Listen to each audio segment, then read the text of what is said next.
नमस्कार, मैं उपमी प्योर पटना में आपका स्वागत है। आज है 29 मार्च, दिन रविवार। खबरों की ओर बढ़ने से पहले डालते हैं एक नजर आज की सुर्खियों पर। पटना मरीन ड्राइव पर आधुनिक दुकानों की तैयारी। 1 अप्रैल से सख्त कचरा नियम लागू। पटना में विज्ञापन लगाना हुआ सबसे महंगा। बिहटा में 12 एकड़ में बनेगी Haldiram food unit. Rajasthan Royals के डायरेक्टर ने वैभव को नकार कही बड़ी बात। तो चलिए नजर डालते हैं आज के 25 अहम खबरों के विस्तार से। पटना मरीन ड्राइव पर आधुनिक दुकानों की तैयारी। पटना के जेपी गंगा पथ मरीन ड्राइव पर अब 50 आधुनिक प्री फैब दुकानें लगाई जाएंगी, जिनका डिजाइन ऐसा होगा कि गंगा का दृश्य बाधित न हो। पटना स्मार्ट सिटी लिमिटेड इस परियोजना को लागू कर रहा है और एजेंसी चयन प्रक्रिया शुरू हो चुकी है। दुकानों को 5 समूहों में आकर्षक लेआउट के साथ स्थापित किया जाएगा। पहले बनी 200 दुकानों को हटाकर अब कम लेकिन बेहतर डिजाइन वाली दुकानें बनाई जा रही है।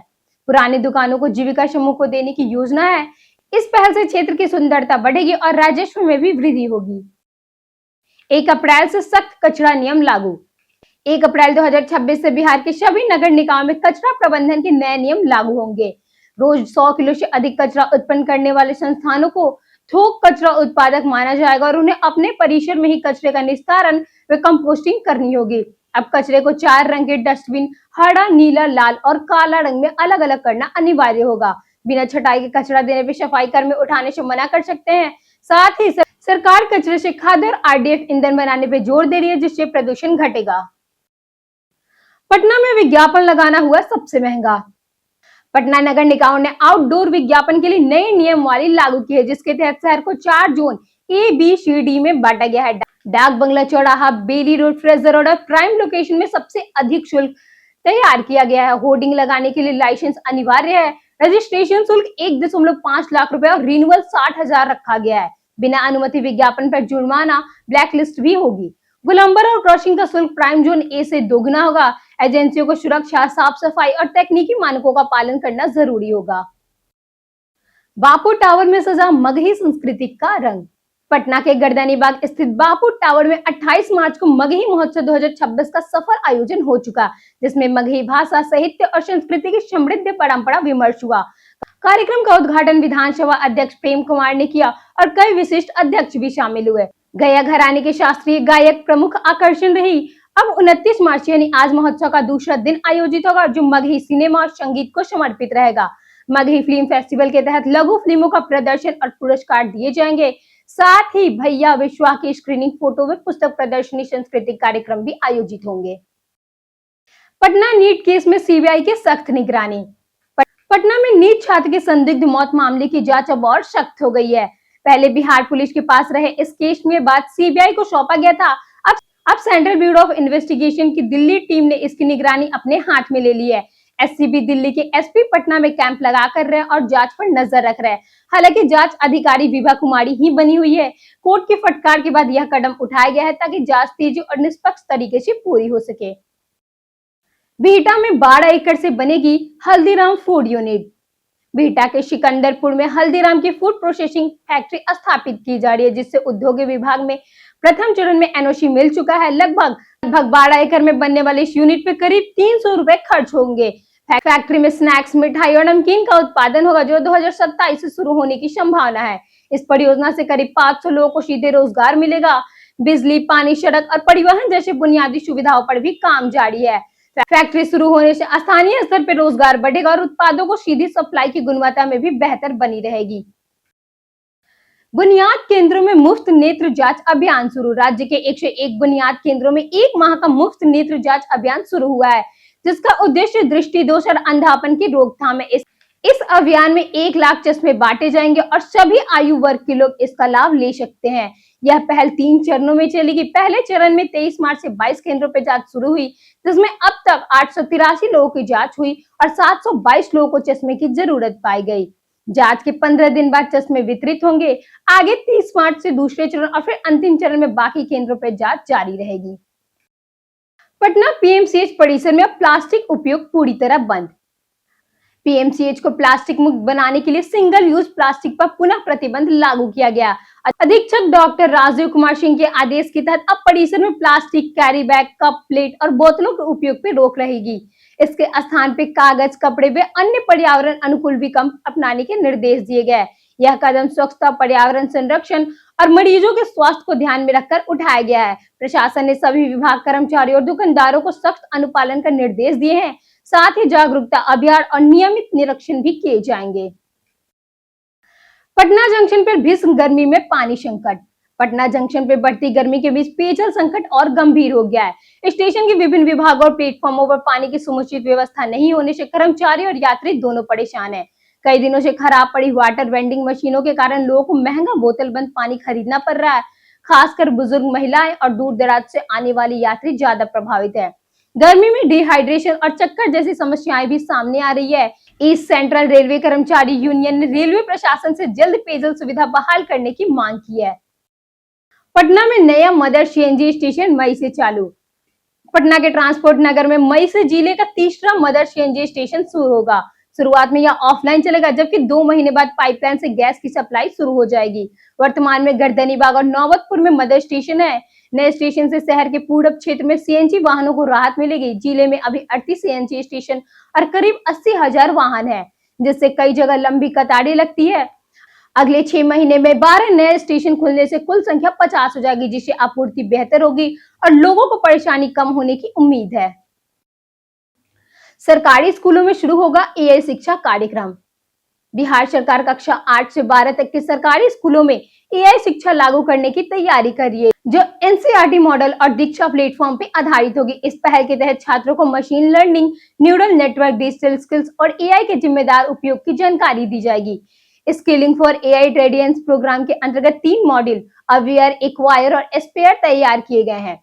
प्रत्येक 15 घंटे का होगा, जिसमें जनरल एआई, साइबर सुरक्षा, प्रोग्रामिंग की मूल बातें और एआई के करियर के लिए अवसर शामिल है, ताकि छात्र भविष्य के लिए तैयार हो सके। पटना सिटी में बिजली चोरी पर बड़ी कार्रवाई। पटना सिटी के मुगलपुर इलाके में बिजली विभाग ने एक प्लास्टिक दाना फैक्ट्री पर छापेमारी कर 20 लाख रुपए की अधिक की बिजली चोरी पकड़ी। जांच में पाया गया कि फैक्ट्री संचालक बंटी कुमार मीटर से छेड़छाड़ कर अवैध रूप से बिजली का उपयोग कर रहे थे। टीम ने मीटर जब्त कर सील कर दिया और 20.39 लाख रुपए का जुर्माना लगाया। इस मामले में आमलगंज थाना में प्राथमिक दर्ज की गई। अधिकारियों के अनुसार फैक्ट्री अनुष्का एंटरप्राइजेस के नाम से संचालित हो रही थी और छापेमारी में कई अभियंता भी शामिल थे। पटना में गैस आपूर्ति बढ़ी, बैकलॉग कायम। पटना में गैस सिलेंडर की आपूर्ति सुधारने के बावजूद बैकलॉग 1.5 लाख से ऊपर बना हुआ है। ताजा आंकड़ों के अनुसार शुक्रवार को बैकलॉग 1,53,713 रहा, जो गुरुवार 1,52,286 से थोड़ा कम है। इस दिन 39,670 सिलेंडर मिले और 34,018 की बिक्री हुई। इंडियन ऑयल कॉर्पोरेशन की प्रतीक्षा सूची 1,11,884, भारतीय पेट्रोलियम की 31,671 और हिंदुस्तान पेट्रोलियम की 10,158 पर पहुंच गई। प्रशासन का कहना है कि आपूर्ति को बढ़ाकर जल्द बैकलॉग का काम करने का प्रयास किया जाएगा, लेकिन बढ़ती मांग अब भी बड़ी चुनौती बनी हुई है। पटना के विकास से बढ़ेगी पर्यटन स्थल। पटना में विकास की नई पहले शहर को आकर्षक बना रही है। सभ्यता द्वार से कलेक्ट घाट तक गंगा किनारे एक आधुनिक सैरगाह विकसित किया जा रहा है, जिसमें चौथे पथ, स्ट्रीट लाइट, बैठने की सुविधा, छतरियां भी शामिल होंगी। बास घाट के पास बिहार का गौरव पार्क में महान व्यक्तियों की कहानी, ऐतिहासिक स्थापत्य और मनोरंजन सुविधा उपलब्ध होगी। मुक्तिधाम परिसर का आधुनिकीकरण कर आधुनिक सुविधाएं, दाह संस्कार व्यवस्था बेहतर बनाएगी। इन परियोजनाओं से पटना में पर्यटन, स्वास्थ्य, स्वच्छता और नागरिक सुविधा में सुधार होगा। शहर स्मार्ट और सांस्कृतिक रूप से समृद्ध बनेगा। पटना में जाली नोट गिरोह का बड़ा खुलासा। पटना के अगमकुआं थाना क्षेत्र में पुलिस ने 2.25 लाख के जाली नोटों के साथ 4 आरोपियों को गिरफ्तार किया। जांच में गिरोह के तार आजमगढ़ और दुबई तक जुड़े पाए गए। आरोपियों में राणा लव, राणा कुश, अस्मित कुमार और आशुतोष कुमार शामिल है, जो यूपी से नकली नोट लाकर पटना के खपाने की योजना बना रहे थे। पुलिस अब मास्टरमाइंड और पूरे नेटवर्क की तलाश में जुटी हुई है तथा यूपी पुलिस से संपर्क कर आगे की जांच कर रही है। राजस्थान रॉयल्स के डायरेक्टर ने वैभव को लकार कही बड़ी बात। राजस्थान रॉयल्स के डायरेक्टर ऑफ क्रिकेट जुबनी भरचुआ ने बताया कि अक्टूबर 2024 के ट्रायल में वैभव ने पहली ही गेंद में सबका ध्यान खींच लिया, जैसे यशस्वी जायसवाल और संजू सैमसंग ने किया था। ट्रायल में उन्हें 6 फीट लंबे तेज गेंदबाजों और 157 kph रफ्तार की गेंदों का सामना करना पड़ा, जिस पर उन्होंने शानदार छक्का जड़ा। भरचुआ के अनुसार इतनी कम उम्र में ऐसी बल्लेबाजी असाधारण है। वैभव ने पिछले 10 महीनों में शानदार प्रदर्शन किया, लेकिन आईपीएल 2026 में उन्हें दुनिया के सर्वश्रेष्ठ गेंदबाजों और रणनीतिक चुनौतियों का सामना करना होगा। जानिए आज कैसा रहेगा पटना के मौसम का मिजाज। पटना में मौसम की बात करें तो मौसम बदलता हुआ नजर आएगा। दिन में आंशिक बादल छाए रहेंगे और अधिकतम तापमान की बात करें तो 34 से 35 डिग्री तक पहुंच सकता है, जबकि न्यूनतम तापमान लगभग 22 डिग्री रहेगा। मौसम विभाग के अनुसार गरज चमक के साथ हल्की बारिश या आंधी तूफान की संभावना बनी हुई है। तेज हवाएं भी साथ में चल सकती है, जिसमें अचानक मौसम बिगड़ सकता है। आईएमडी ने इस दौरान सतर्क रहने की सलाह दी है। कुल मिलाकर कहे तो दिन गर्म रहेगा और इसी के बीच बादल और बारिश से थोड़ी राहत मिल सकती है।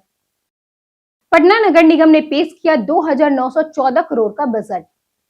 पटना नगर निगम की 5वीं विशेष बजट बैठक 2026-27 का 2,914 करोड़ रुपए का बजट पेश किया, जो पिछले साल से 59 करोड़ रुपए से अधिक है। इसमें 8 करोड़ रुपए का घाटा अनुमानित है।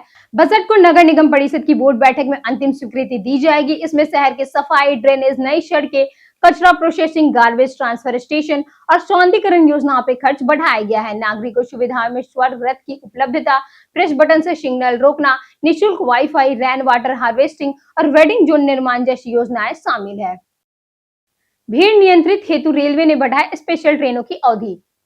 पश्चिमी रेलवे ने बढ़ती यात्री व भीड़ को देखते हुए ट्रेन ऑन डिमांड योजना के तहत चल रही विशेष ट्रेनों की अवधि बढ़ा दी है। रेलवे बोर्ड की मंजूरी के बाद यह निर्णय लिया गया, जिससे यात्रियों को राहत मिलेगी। कई प्रमुख रूट जैसे सूरत, छपरा, अहमदाबाद, पटना, उधना, हाजीपुर और दानापुर पटना पर ट्रेनों का संचालन अप्रैल से जून महीने तक, कुछ मामलों में जुलाई तक भी बढ़ाया गया है। अहमदाबाद पटना स्पेशल ट्रेन 1 मई तक चलेगी। गर्मी के मौसम में अतिरिक्त भीड़ को नियंत्रित करने के लिए यह कदम उठाया गया है, जिससे यात्रा सुगम होगी। पटना के पर्यटन स्थल में आज बात होगी एक्वा वाटर पार्क की। यह पटना का एक लोकप्रिय मनोरंजन स्थल है, जहां लोग गर्मियों में ठंडक और मस्ती का आनंद लेने आते हैं। यह वाटर पार्क खासतौर पर परिवार और दोस्तों के साथ समय बिताने के लिए बेहतरीन जगह माना जाता है। यहाँ कई तरह की water slides, web pool, rain dance और बच्चों के लिए अलग से खेलने की सुविधाएं उपलब्ध है। साथ ही पार्क में साफ सफाई और सुरक्षा का विशेष ध्यान रखा जाता है। इसके अलावा खाने पीने की व्यवस्था भी मौजूद है, जिससे पूरा दिन आराम से बिताया जा सकता है। साजिद वाजिद के भाई पर 70 लाख ठगी का आरोप। बॉलीवुड के म्यूजिक डायरेक्टर साजिद वाजिद के सौतेले भाई जावेद शराफत अली खान को पटना पुलिस ने मुंबई से गिरफ्तार किया। उन पर पटना के डॉक्टर सैयद हशीद मोहम्मद से गाना और म्यूजिक कंपोज करने के नाम पे करीब 70.68 लाख रुपए के ठगने का आरोप है। डॉक्टर ने मार्च 2024 को गांधी मैदान में एफआईआर दर्ज कराई थी। आरोप है कि जावेद और उनके साथियों ने रिकॉर्डिंग व प्रोसेशन के नाम पे उनसे पैसा लिया, जिसका काम पूरा नहीं किया। 2 साल जांच के बाद गिरफ्तारी हुई, उन्हें ट्रांजिट रिमांड पर पटना लाया जा रहा है।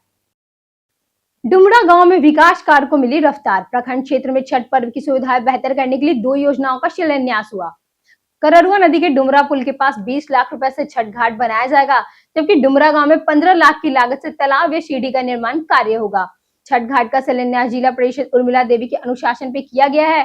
कार्यक्रम में कई जनप्रतिनिधि मौजूद रहे। 1 माह में निर्माण पूरा होने का लक्ष्य है, जिससे आसपास में गांव खासकर महिलाओं को छठ पूजा में सुविधा मिलेगी और दूर जाना नहीं पड़ेगा। शहरी विकास योजना से बदलेगा मसौढ़ी का स्वरूप। नगर परिषद मसौढ़ी में मुख्यमंत्री समग्र शहरी विकास योजनाओं के तहत गली, नाली, सड़क का निर्माण कार्यों का शिलान्यास किया गया। विधायक अरुण मांझी ने विभिन्न वार्डों में नाला निर्माण और पीसीसी सड़क ढलाई की शुरुआत कराई। प्रमुख परियोजनाओं में कपूरी गोलंबर से सोनू कुकरा पाइप तक नाला, वार्ड 5 से गैस गोदाम के पास नाला व सड़क और वार्ड 11 की कृष्णापुरी में निर्माण कार्य शामिल है। जनप्रतिनिधियों की मौजूदगी में मांझी ने कहा कि योजना से जल जमाव खत्म होगा और शहर में बेहतर जल निकासी व मजबूत सड़कों की सुविधा मिलकर लोगों का जीवन आसान बनेगा। आईजीएमएस में 2 साल से बंद पीईटी स्कैन मशीन। पटना के आईजीएमएस स्थित स्टेट कैंसर में पीईटी स्कैन मशीन 2 साल से तकनीशियन की कमी के कारण बंद है।